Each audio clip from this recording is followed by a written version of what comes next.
राम धुन गाता चल। राम सिया राम जय जय राम सिया राम। राम सिया राम जय जय राम सिया राम। राम सिया राम जय जय राम सिया राम।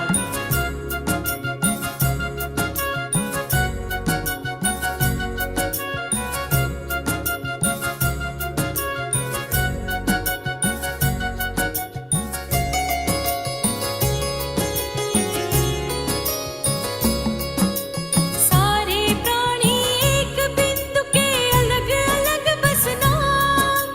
जीवन के पथ में ना जाने कौन आ जाएगा। जीवन के पथ में ना जाने कौन आ जाएगा। सबसे निभाता चल, सबको रिझाता चल। सबसे निभाता चल, सबको रिझाता चल। मिल जाएंगे राम, राम नाम का अलख जगाता चल। मिल जाएंगे राम।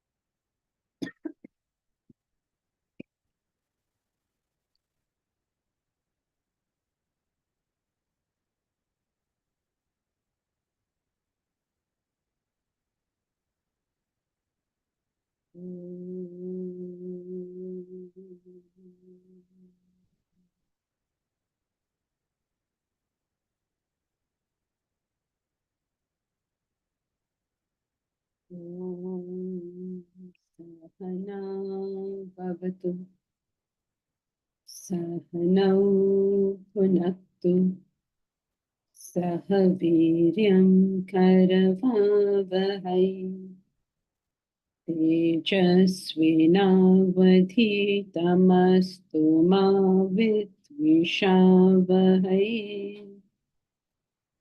ॐ शान्ति शान्ति शान्तिः।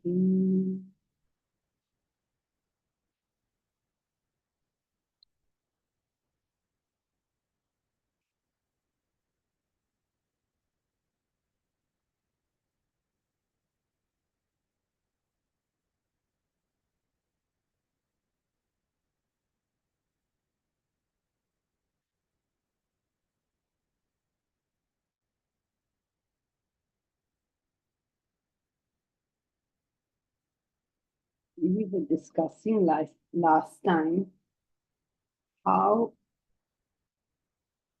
you can't simply frustrate, excuse me, you can't simply frustrate your desires and expect to be happy.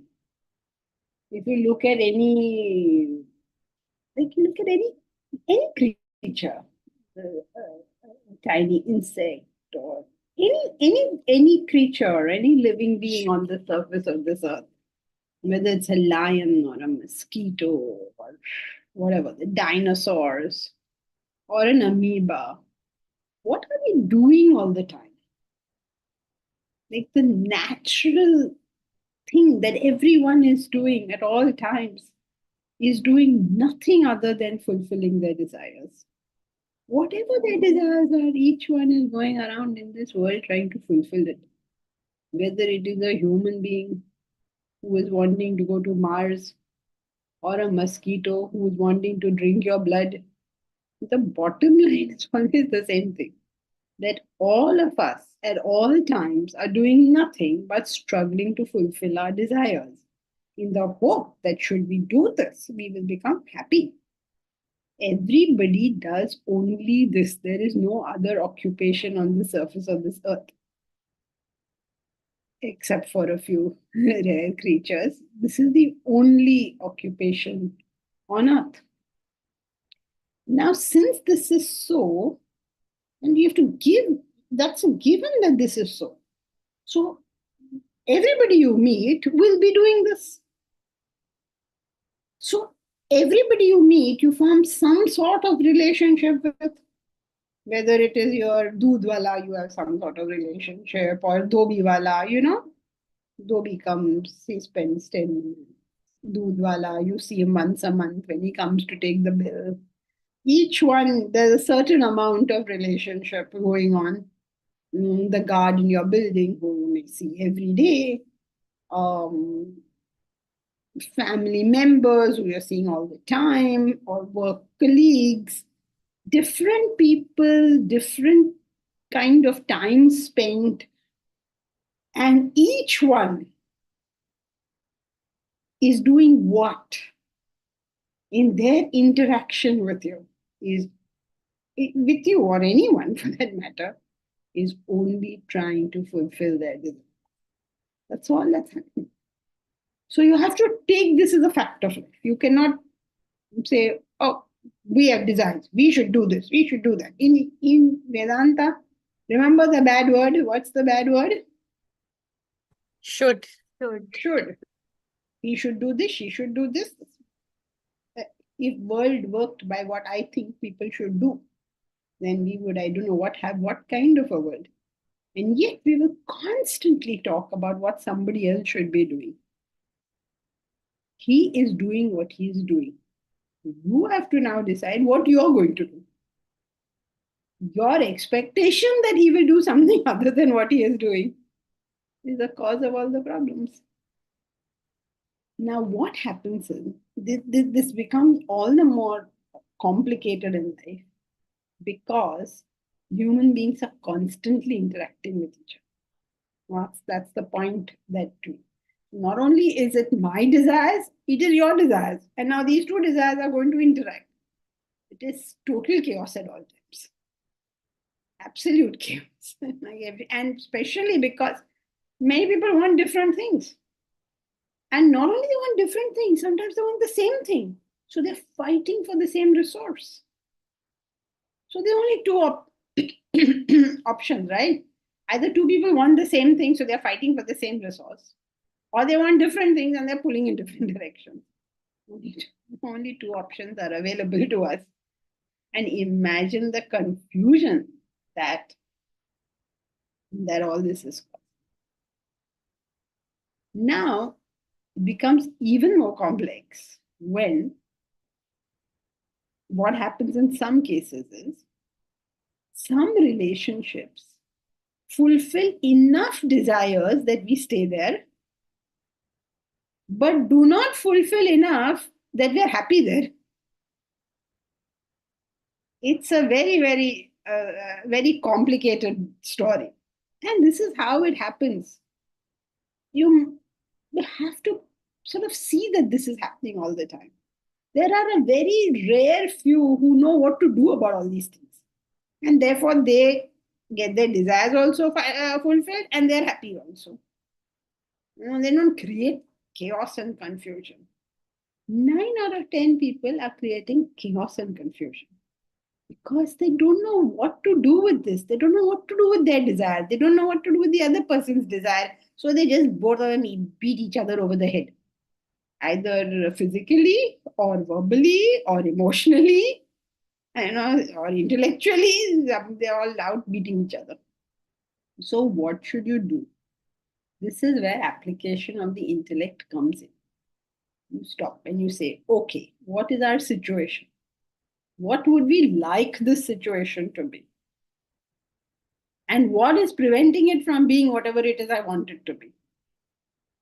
Now, what about the other person? What is the situation with the other person? What would he or she like it to be? What is preventing them from having this? There's so much application, right? When Vedanta says use your intellect, we say we make a list of do's and don'ts for ourselves and others, and we say, oh, if you use your intellect, you will be doing this. No, the first thing that will happen if you are using your intellect is you understand this whole business. You will stop saying, you'll stop being rigid about what people have to do or not do, either you or anyone else. We don't live in some kind of ideal world where this is to be done and we're all going to do it. No, it's not happening. Even when we work together as a team, you can take the stance, right? This person should always be punctual. The person is not punctual. What are you going to do? Beat him over the head? He doesn't know how to be punctual. How can he be punctual? So, what will you do if you're an intelligent team member? Tell him that the meeting is at 8 when the meeting is actually at 11. You make up for his deficiency, whatever way you choose to make up for it, but you make up for the deficiency. Why are you going to make up for it? Because if I don't, what I want to happen won't happen. Right. Because if I don't, what I want to happen will not happen. Very good. So you make up for people's deficiencies. And please note that other people are making up for ours. We are to be charitable to others. And please understand other people are being charitable to us. Whatever little harmony you have in a relationship with anybody you have that harmony, that person is making up for your deficiencies. So don't say, oh, because I notice in Vedanta, sometimes we all act like, oh, we are all the great guys and all these outside people are, or other people, any, but not outside. They are the problem. We are all good guys. So we have to come down a level or two and say, okay, bhai, people are putting up with my nonsense. Why can't I put up with their nonsense? So people are not perfect. You and I are not perfect. Nobody in this world is perfect. If I have to get something done, I have to know what you are going to do in it. And whatever you're not going to do, I'm going to do because I want to get it. Right? So, what happens when where is that example of that Sobo thing? Is it there or is it gone? I don't even remember. We edit the book so much that after some time I have no recollection of what happened and what didn't happen. So just think, I don't know, did we do that story already about the lady who lives in Sobo in a very tiny flat with two people she cannot tolerate? We didn't do that story, okay. So there's a lady, she lives in South Mumbai, which is so great thing to live in, apparently. It's there are traffic jams, there are no amenities, the roads are small. Though now I have to stop saying this because South Mumbai is becoming really good because of our new, Sea-Link. not just sea link, The Coastal Road. freeway, coastal road. our wonderful coastal road. Yeah, what a great thing to have put up. Because now Bridge Candy, Pedal Road, all clean traffic. You can drive down those streets like you used to do 100 years ago. I think at least 75 years ago, no traffic. Fantastic thing. But the thing is, when this story, as I'm telling you, years ago, they want to live in some small place in South Mumbai. Why? Oh, because you have to live in South Mumbai with people you cannot tolerate for 1 second. Each one is making the other one's life miserable over there. Sell this house, buy another bigger house. Each one of you will go outside a little bit. You'll get a big, nice house for yourself in that manner, and you will live peacefully. Will you do that? You won't do that. Why won't you do that? A desire is being satisfied there as you fight over there. What is that desire being satisfied? Maybe the Convenience desire of the place. I'm living in Sobo. Being satisfied. Now you're locked in. No matter how miserable those people make you, you cannot leave and you cannot be happy. So therefore, you have to decide for yourself. What do you have to decide? Which desires to satisfy? Which desire am I willing to give up? I have to give up some desire. Which one am I willing to give up? So this is how you keep on applying your intellect. Otherwise, we are talking about intellect like it's a bunch of conditioned things we have to do and not do. Oh, I am so punctual. That means I use my intellect. No, it just means you're conditioned to be punctual. That's all there is to it. And I use my intellect. What intellect did you use? You've always been punctual. You're punctual now also. Now, please, when I say this next time, nobody will be in class at 7 o'clock. Please, don't go from one extreme to the other. All right? So, be punctual. It's part of the discipline of this class. But should you be punctual? Don't pat yourself on the back. If you're not punctual, you can beat yourself up. Very sorry, in this state of affairs. You are allowed to beat yourself, but not pat yourself. So every time we do something and we pat ourselves on the back that we have done it, there's a good chance that our behavior is Conditioned. conditioned. Because when you use the intellect, what you're able to do is deal with the situation, not with what you're used to. So you become very flexible, very tolerant, very charitable means not you start handing out money, but mentally charitable. Because you are able to see a situation and deal with that situation, not carry on some nonsense in your head. You're able to relate to the world properly. Such a person has no problems with anyone. How can they have a problem?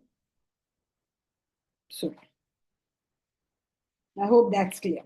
So if there is a problem in a relationship, you need to consider what are the needs, what are the desires of each party, what all did we do? So many things we did, right? What are the needs of each party? How can you ensure that each party can have their desires fulfilled? What is the strategy that you are going to employ to do that? You may not have an answer, but what is your working theory, working hypothesis? What are you trying right now? How long do you intend to try it before you decide whether it's a success or failure? What does that success look like? They're not random actions you pick up now and then whenever you feel like it. One day you're very sweet to your mother-in-law, thinking she will be so sweet to you if you're sweet to her. Then next day you start screaming at her because she wasn't sweet to you when you were sweet to her. How are you expecting to achieve anything like that? And it's all complicated in our mind. So the various knots will have to be, various threads in this knot have to be untied. Find out what is fulfilled, what is unfulfilled. Is there some way to satisfy the unfulfilled needs in this very environment? What you to be giving up? It could be an action. It could be an attitude. It could be a desire. What exactly will you be required to give up to stay harmoniously in this situation? Give it a lot of thought, but with a deadline. Yeah, we need to go back and forth, no, in Vedanta. Give it a lot of thought, but don't think too much. Have a deadline, but there's no real deadline like that. There is neither rush nor complacency. Aram se. Watch, experiment, decide. You get to make that decision. This is a very important thing that each one has to know about their life. This decision is yours. Nobody else. Whether you choose to stay, you choose to leave, the decision is yours and the consequence thereof is also yours. And if at all you've done all of this and you can't find the answer anyway, then what do? Ask somebody. To a higher authority. Ask for help. Ask for help. There is no shyness in asking for help. What is necessary is the desire to solve the issue. That is what is required. Why have we to solve the issue? Because being happy is what we should be. Should be. Because being happy is our nature. And if we are not happy, we'll be miserable. Obviously, we can't tolerate it. It's not like, okay, I'm not happy, it's okay. No, I can't tolerate it. It goes against my very grain. So it's not an option for us. It's just not an option. You got to figure out how to do it, but being miserable is not an option. And imagine that. Just imagine it. Suppose I die tomorrow and I've been unhappy all this time. तो फिर मैंने किया क्या? Why didn't I live my life so that I was happy? Why not? Imagine in my deathbed and I'll say कि ये नहीं हुआ, वो नहीं हुआ, I was not happy. So sad, no?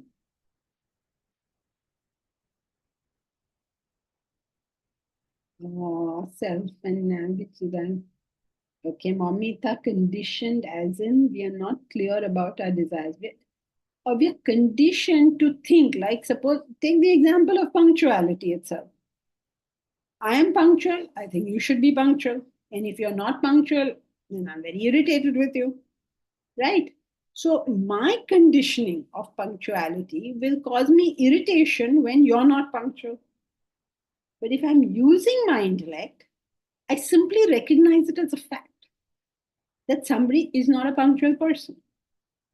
So I deal with that fact instead of going up in flames. So when we are conditioned with it, we're just irritated with people. How can they behave like this? Don't they know the right way to behave? Is this any way to talk? Is this any way to behave? Is this da da da? Is this da da da? All just unnecessarily going up in flames. All our conditioning makes us do because we think this is right. I am an intellectual because I know this is right. You're a conditioned being because you know this is right. That is what the Mahabharata tells us. Oh, I'm so good. I won't do this. I won't do that. No, you will do what needs to be done. Don't tell me how good you are. If you have to get righteousness back, you will need to do certain things and you will do them. Otherwise, don't get righteousness back. So that's the beauty of the character of Krishna. Na? He does what needs to be done. That's it. There's no selfish intent. He's clear about what has to be achieved for the welfare of all, and he does whatever it takes. So that kind of fresh look at every situation, instead of being stuck with this is right and that is wrong, and you should behave like this, and if you don't behave like that, I am so much better than you because I behave like that and you don't behave like that. It's all a waste of time. Okay. So we have a hierarchy of desires. Like what I was thinking is, supposing I want to live in South Bombay, is that like a conditioning, and therefore I feel, oh, this desire is being met, and that's an inferior desire to prioritize as opposed to living with people I can actually live with?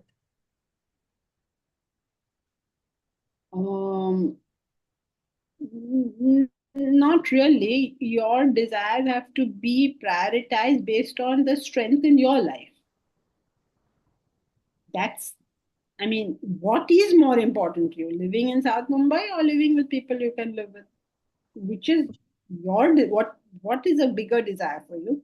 And you can also figure out a way of maybe achieving both. Like, for instance, you become a paying guest somewhere, live in South Mumbai, sell that thing, become a paying guest somewhere in South Mumbai, have a small room to yourself. You're living in South Mumbai, you're living by yourself. You can put your money in the bank and live off the interest. You have like so many, options. But when the intellect is not there, you feel caught because you have to choose between X and Y.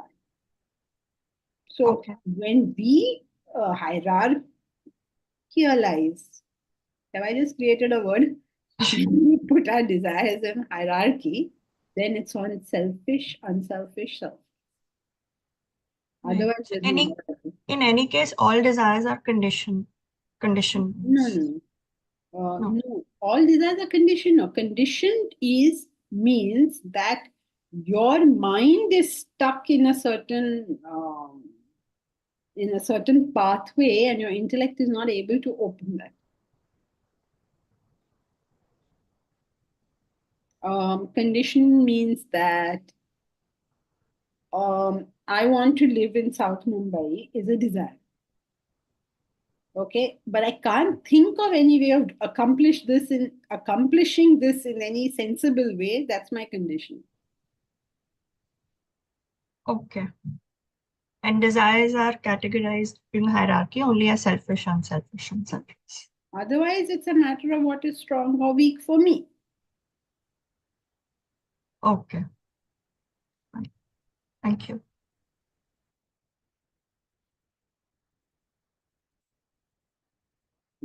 So, is this fine? This para is clear. Can we move on?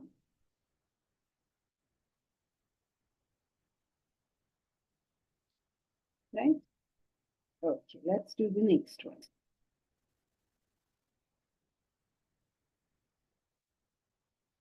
Our happiness is our responsibility.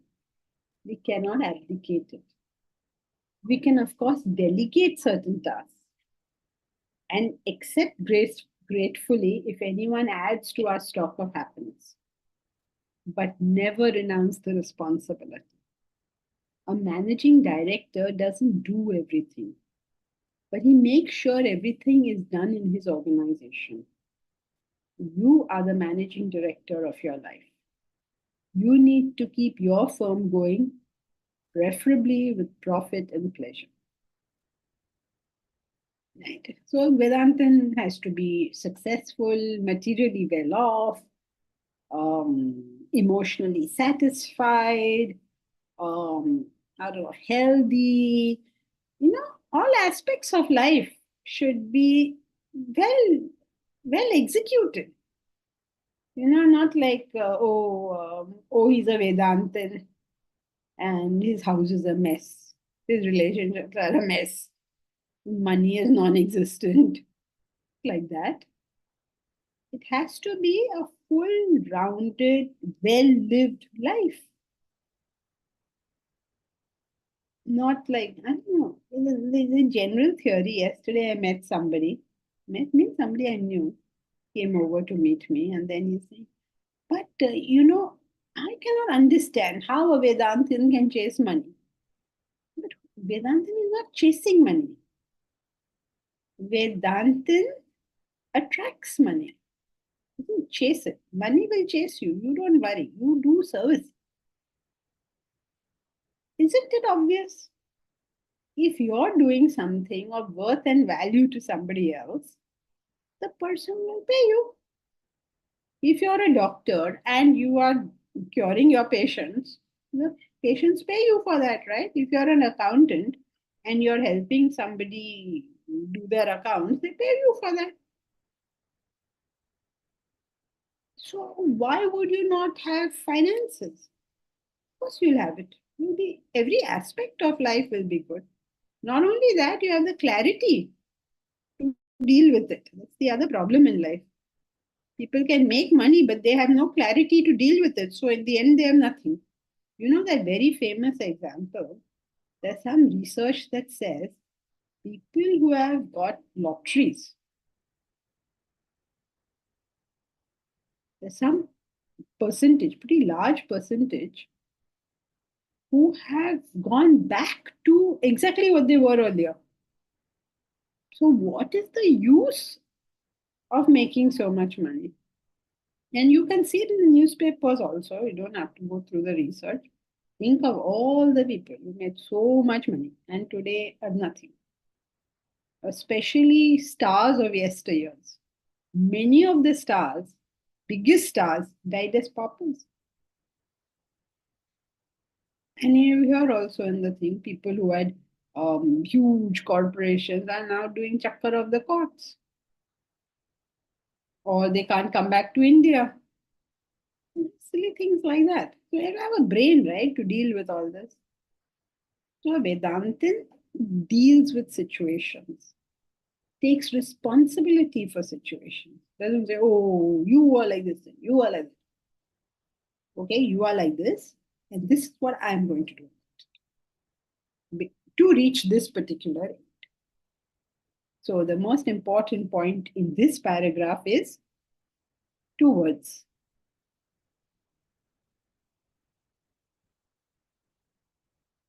What happened? In this paragraph, in 2 words, Personal responsibility. very good. Take responsibility. It's your life. It's your decision. Okay, good. So now shall we continue? We did the problems of dissatisfaction. Remember earlier I tried to deal with all the dissatisfaction. Now we're going to start the problems of satisfaction. Right? Previous thing was all about how our desires are frustrated and we are miserable. Now we say, oh, we must fulfill our desires. Now there are problems with that also. Life is never simple. The problems of satisfaction. Desires fool us. They take us for a merry ride. If a person blindly follows his instinct, he sees only a bit. See, Momita, this is the same. This is also another example of conditioning. Conditioning is like putting on the blinkers. You see only a bit. So this is also one other way of talking of that. Other than the desires. If a person blindly follows his instinct, he sees only a bit. He does not see that his one desire is really many desires. This is the worst form of conditioning.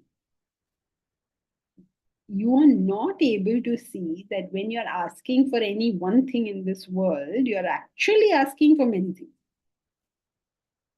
Such as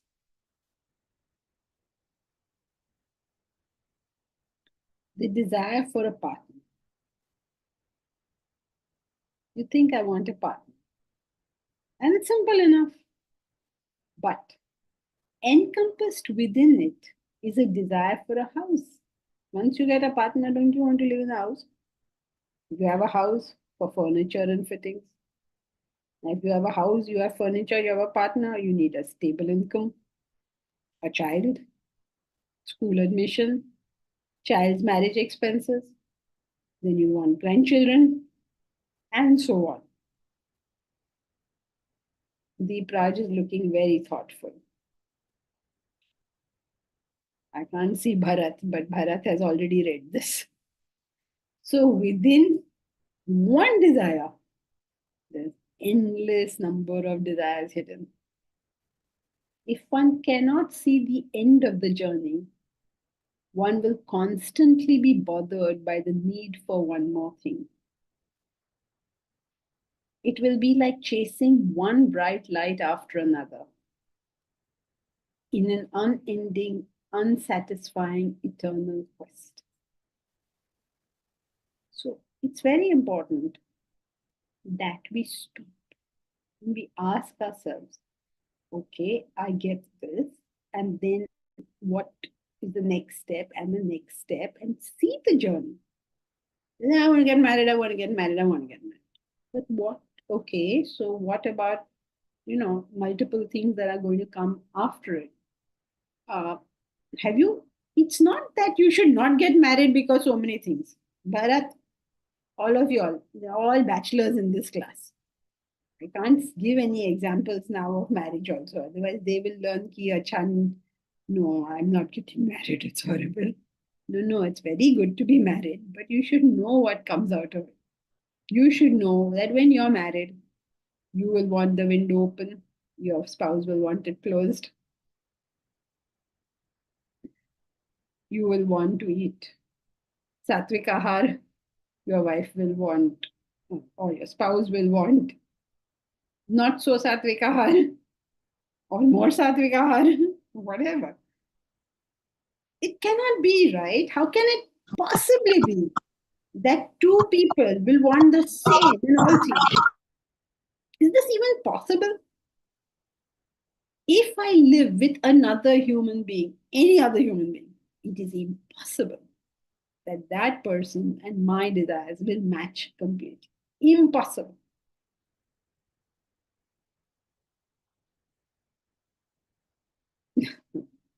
Don't, Bharat, please. Bharat says he's sending this para to everyone. All those who tell him to get married, he's going to send this paragraph, I think. But the fact is that why can't we enter marriage with our eyes open? Why do we have to enter with the eyes shut like that? You go into a situation, understanding the situation. What's so tough in that?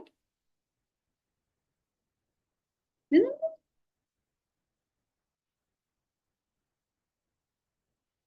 Yes, Bharat. Yeah. So understanding the situation might not necessarily translate into the strength that one would need to have to handle it, right? That's another battle, right? Not really. I mean, it's not that bad कि you know अभी इतना power लगने वाला. Poor fellow is going to the gym every day thinking he'll get strength to handle all these situations. Nee. It is not going to be all horrible. Like you know, in every situation, some desires are met, some desires are not met. When they're not met, then you'll have to initially only know that these desires are not going to be met. And what am I going to be doing about it? It is not an internal fight with our mind, you know. We are not trying to suppress our mind and say, okay, मुझे नहीं मिलने वाला है and I'm not going to want it. कोई strength की बात ही नहीं है यहाँ. It is more a mature view of something. Okay, let's say I like, better example, my husband likes Western classical music. Now, this Western classical music or any classical music is time consuming. I mean, it's not like, you know, कि 2 minute का song हो गया ये. All classical music, you have to settle down and it's a time consuming thing. Now, my poor husband has married a lady who likes it, but is not going to spend so much time on this thing. Now, so what does it mean? He has to know it before he gets into the situation that every time he goes, I cannot go with him. Number one. Number two, that doesn't mean he cannot go. That doesn't mean he cannot have his group with whom he would love to listen to music. It's like, suppose I take him to bhajans with me, he'll be so fidgety over there that it'll be distracting. I'd rather go to bhajans without him, right? But that doesn't mean my enjoyment of the bhajans has gone because he is not there. It's there because he is not there, actually. So once you've figured out some ground realities, it's not strength as in कि हम लोग कुश्ती किसी के साथ कर रहे हैं. It is that you figured out in this situation, this is the most pleasant way of dealing with it. Make sense, Bharat? Yes, yes. Thank you. So basically, when you use your intellect, initially, when we're using our intellect, we see it as a battle with the mind because your mind is doing stupid things and you're training it to not do those stupid things. It seems like it's like a brute force. It's not, I mean, not just initially, but often the intellect comes across to us like that. But actually, it is a smoother of things. It makes life comfortable because you applied yourself to figuring it out.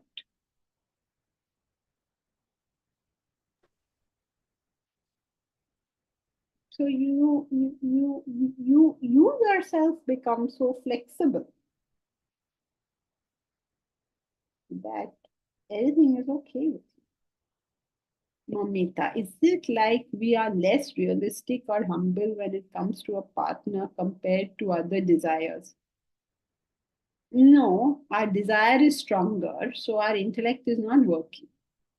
These are very powerful desires, right? For partner, for child, these are powerful desires. For most people, some people is not, but broadly speaking, these are very powerful. Security, these are very powerful desires. So if anything triggers us, the conditioning comes in very quickly.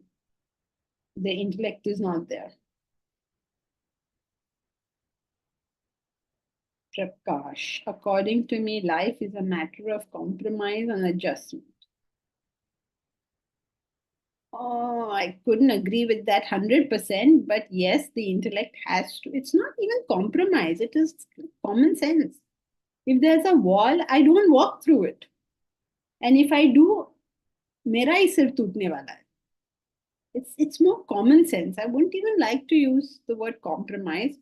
And life is a lot more than compromise and adjustment. Life is reaching higher ideals.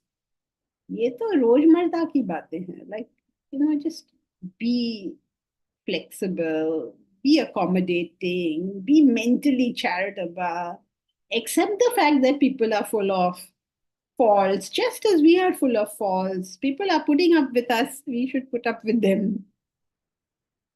Right? Just as a courtesy gesture.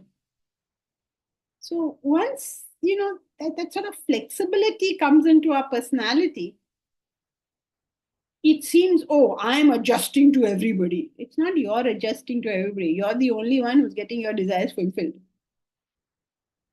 Oh, I have to adjust to everybody. सबको ये चाहिए, मुझे ही adjust करना पड़ता है. Hey Bhagwan, please stop this victim mentality.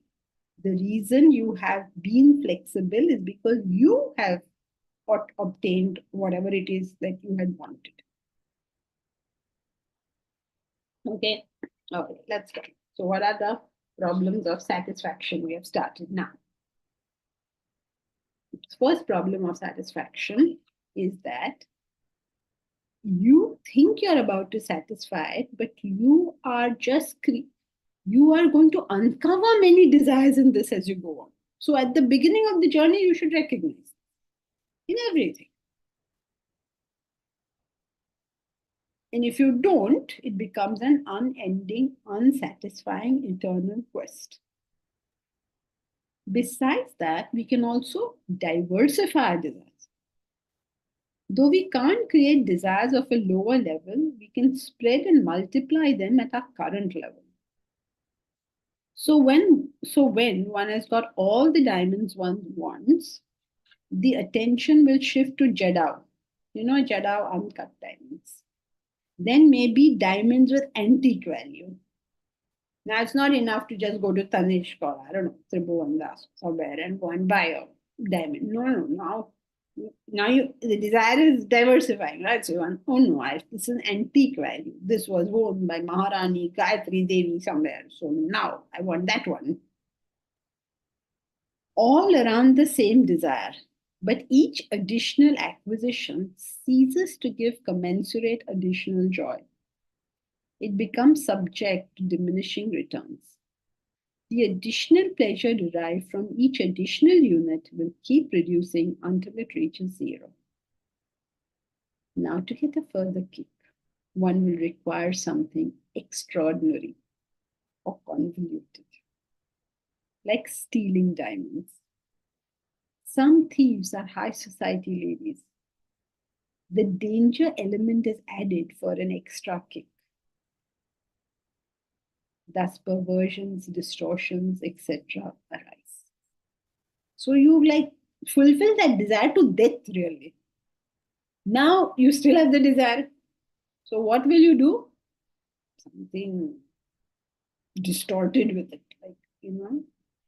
like horrible things. They are nothing more than the original desire flogged to death by overindulgence. Indulgence results in the joy content being seized away. The potency of the desire is rubbed out. To regain the excitement, the person adds the additional thrill factor, only to have that gone too soon.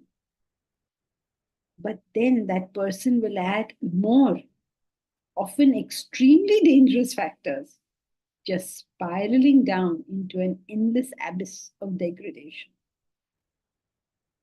As Christ says, it's easier for a camel to go through the eye of a needle than for a rich person to enter the kingdom of heaven. When one is rich in desires, it is impossible to be happy.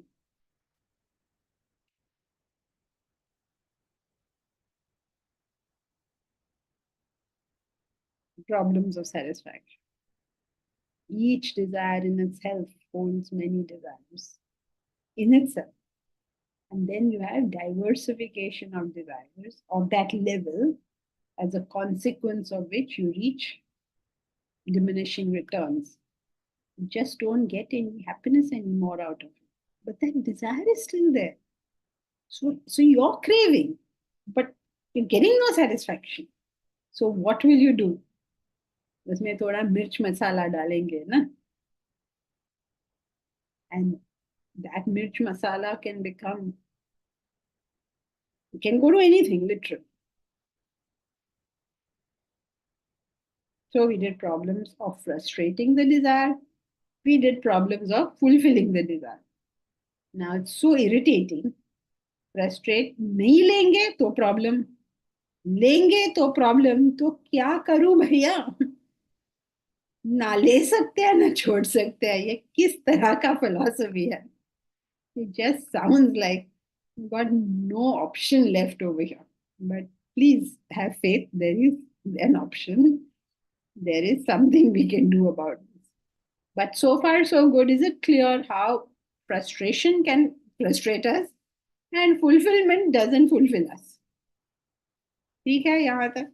Okay, great. So then let's go.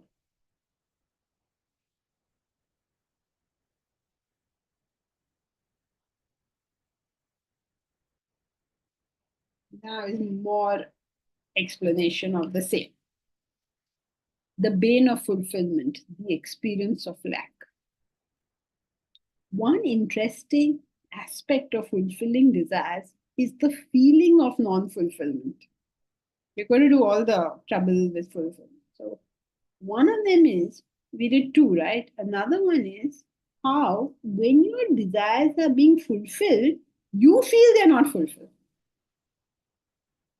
Is the feeling of non-fulfillment. It can arise regardless of whether the desire is fulfilled or not. The blind mind sometimes knows not whether or not its desire is being fulfilled. If a wife suspects her husband of having an affair, she will go through all the mental turmoil of him having one, regardless of whether he is having one or not. A miser may go through the distress of loss, whether he has lost his money or not. We can suffer the insult whether or not we have been insulted. It is more a matter of how we perceive it than a fact. It is the perception that creates the pain, not the situation. The situation may or may not match the perception. A lady in ignorance of the fact of her husband's affair is in no pain whatsoever. A man sleeping peacefully while the share market is crashing is under no stress whatsoever. It is the perception that matters. If somehow we change the perception, the pain disappears. In the film Gone with the Wind, Scarlett O'Hara loses her baby. Her husband, whom she has just realized she loves, also abandons her, saying his iconic words, "Frankly, my dear, I don't give a damn." This could be devastating for anyone. You know the story of Scarlett O'Hara and Gone with the Wind, right? She's up to all her shenanigans. Her husband is putting up with everything, blah, blah, blah, blah, blah. Finally, at the end of the movie, he's had it with her and he's walking out. Her child has just died and her husband is walking out. She likes some other guy who's married to somebody else. And that boy doesn't even like her, but she's running after him. And her husband is putting up with all that until he's fed up and he says, "I don't care, I'm off."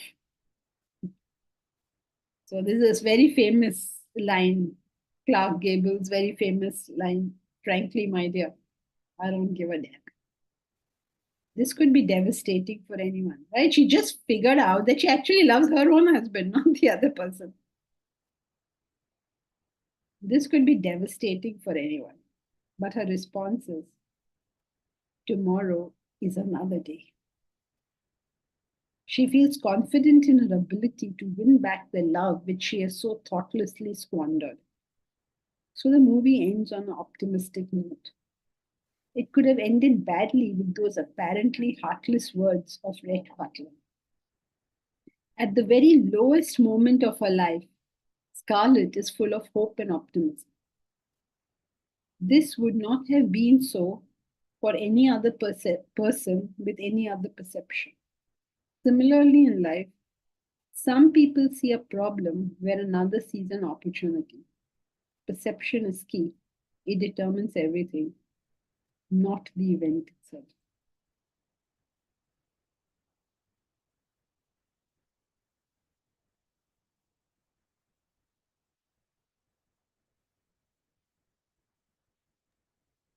So the feeling of positivity or negativity can override the actual situation. Absolutely. And a very good example of that is when you love a person, okay, it could be a parent, a spouse, anyone. For you, that person is pleasant to look at, regardless of the inherent beauty content in that thing, right? Like as couples go older, obviously they're no longer good looking. I mean, not as good as they were when they were younger, but they see each other as they met. I don't know, one very cute. I don't know how old she was at that. I was approaching 90 or something. And obviously her husband is proportional to that. But she thought he's very handsome. And you look at him, he's so handsome, kaun bolega. But she is seeing her husband as he was in their younger years. She's not seeing him as he is now. So cute, no? She still finds him like a very handsome man. How is that even possible? But apparently so. In her eyes, he is. So this is called positive override. Whenever we like someone, we have a positive override. Positive override means you see that person in a good, you see whatever that person does in a good light. And when you don't like a person, you see whatever he or she does in a bad light. So this kind of mind overruling or overrunning the actual event is, is a big thing. Like nowadays, I mean, I don't want to say this, it's a bad example, but they have things called body shaming. And some people are really mentally, like, I don't know what, they're tormented, they're tortured, it's trauma for them when they go through this so called body shaming. But there are many people who, like in Enid Blyton's book, remember? The guy was called Fatty and he would introduce himself as Fatty. It meant nothing to him that he was called Fatty. That was his name. And you see, many people have names which are quite, I mean, not a name that you would choose for yourself, but they're fine with it. And some others are tormented. It's like traumatic for them. They go into counseling to deal with. So, I mean, the least we can do is if somebody's being tormented by us calling them something, we shouldn't do that, right?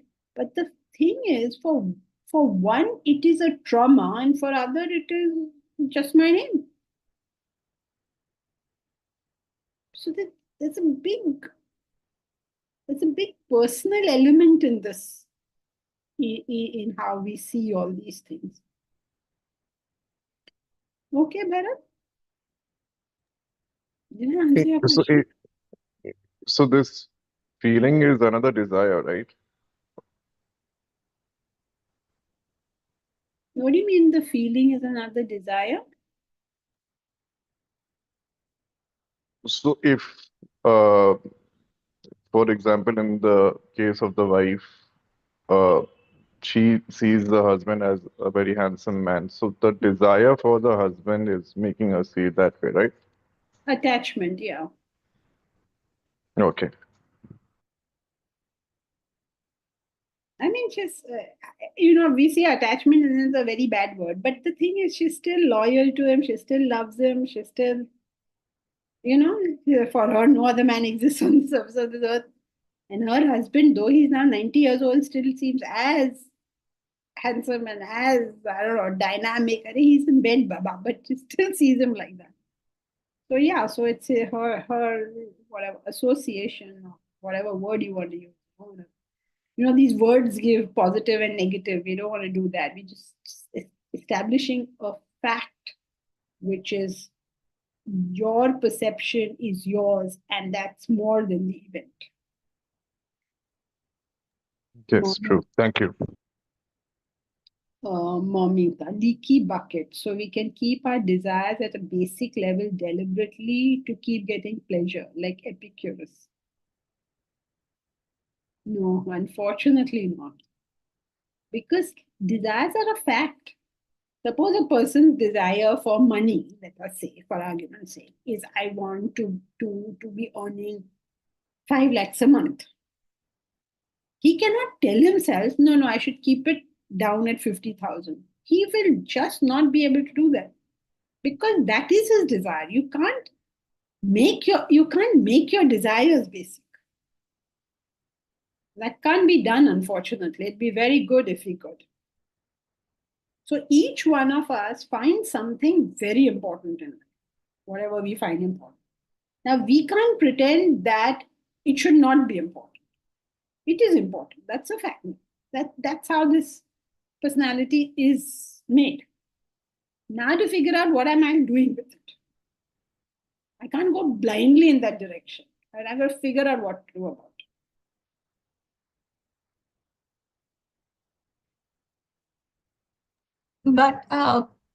But what is wrong with the solution that Epicurus came up with? Like, we deliberately we have everything, or we stay away from, we moderate. That deliberate attempt. Nothing wrong with it. If you can execute it, fantastic. But in general, we can. That is the problem. Normally people are not able to execute this. If you're able to execute, they'll simplify your life for certain. But how can you make a horse become a cat? I mean, you can't say, okay, now I don't want a stable. I'm going to make myself live in a basket. But you are a horse now. What can anyone do about it? Okay, so that means that if some desire is fundamentally important to me, then instead of attempting to deny it, or for most of us, it won't work like that. So we will have to channel it otherwise and have a higher ideal that will be simpler. Yeah. If it's a very strong desire, you can't superimpose a higher ideal. You have to learn to channelize it. Channelize it means you got to figure out what you're doing about it. Like for diamonds, say, then. So how are you going to achieve those diamonds?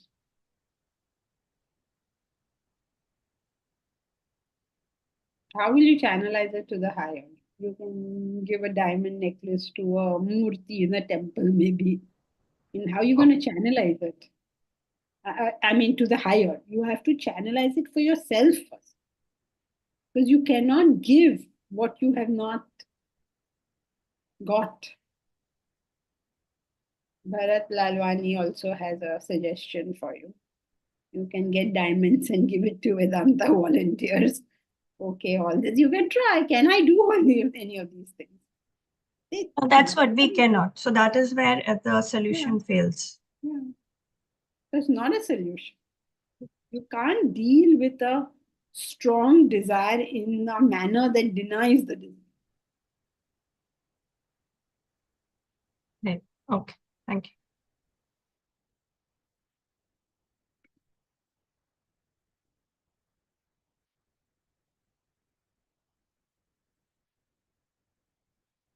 Okay, so one very big issue with the fulfillment of desires is that no matter how much you fulfill it, you feel you've not fulfilled it. And this is a very strange, I mean, not strange, this is a thought about phenomenon.